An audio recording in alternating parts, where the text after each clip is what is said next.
Bonjour, je m'exprime devant vous comme président du groupe parlementaire de la France Insoumise. En effet, nous avons appris, comme vous tous, tout soudain, le 12 juillet dernier, de la voix du président de la République, Emmanuel Macron, qu'il y aurait un débat imprévu à l'Assemblée nationale qui commencera le mercredi 21 juillet prochain, sur un projet de loi relatif à l'adaptation des outils de gestion de la crise sanitaire. Prendre une opinion sur ce sujet, c'est courir immédiatement dans l'ambiance qui existe le risque de la caricature. Je déplore que, en transformant toute décision en une épreuve de force, le président de la République pousse à la création d'une ambiance où d'un côté toute opposition est diabolisée et de l'autre, parfois, en effet miroir, se livrent des surenchères et des considérations totalement inappropriées. Au moment où on est dans l'incertitude scientifique, dans le doute sur les bonnes méthodes à appliquer, il est plus que jamais nécessaire de ne pas faire de la crise sanitaire une crise politique et de ne pas en faire une crise de la tolérance dans la société. Il faut pouvoir s'entendre et s'écouter, pour que les choses soient claires à vous qui m'écoutez. Tout le groupe des parlementaires insoumis est vacciné, ou en cours de vaccination. Je le suis moi-même. Ce qui devrait, du moins, nous valoir l'écoute de ceux qui sont partisans de la vaccination. Et de l'autre côté, pour ce qui est de la vaccination obligatoire, les insoumis parlementaires en restent à l'analyse de l'Organisation mondiale de la santé qui dit qu'il vaut mieux convaincre que contraindre. Autrement dit, nous sommes opposés à la vaccination obligatoire dans l'état actuel des connaissances et des vaccins dont nous disposons.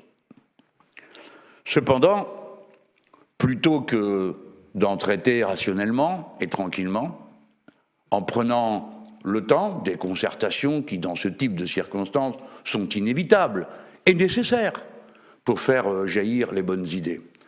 C'est tout le contraire qu'a fait le président de la République, une fois de plus, tout seul, dans un conseil de défense qui n'a aucune valeur constitutionnelle pour ce type de décision. Le président a décidé entre le matin et le soir d'un ensemble de mesures, qu'ensuite, et seulement ensuite, le Conseil des ministres a avalisé sans discussion. Et voilà comment le président peut en être même arrivé à dire « je convoque une session extraordinaire du Parlement ». Sans doute aura-t-on oublié de lui dire que le Parlement est déjà convoqué en session extraordinaire. Sans doute aura-t-on oublié de lui faire savoir que ce n'est pas dans les pouvoirs constitutionnels du président de la République de convoquer le Parlement.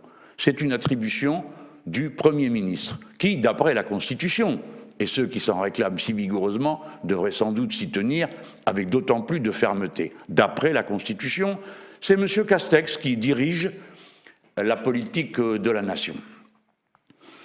Cette décision prise tout soudain de convoquer le Parlement pour discuter d'une proposition de loi sortie du chapeau, sans aucune consultation ni discussion quelconque ou prise d'avis de qui que ce soit, est faite. Et puis, on a cette décision incroyable, dans la foulée, de prolonger l'état d'urgence sanitaire en Guyane et à La Réunion, sans avoir, là non plus, consulté personne. Tant et si bien que, quelles que soient les opinions présentes sur ces deux territoires, au total, il y a une très grande émotion populaire face à des mesures dont on ne comprend pas le sens.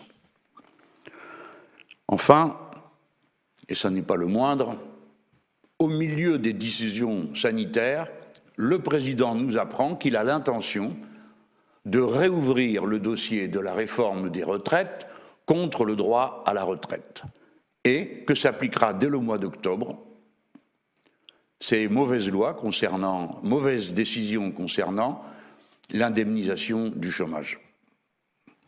Ça fait beaucoup. C'est vraiment une façon d'entrer dans un moment délicat extrêmement brutal.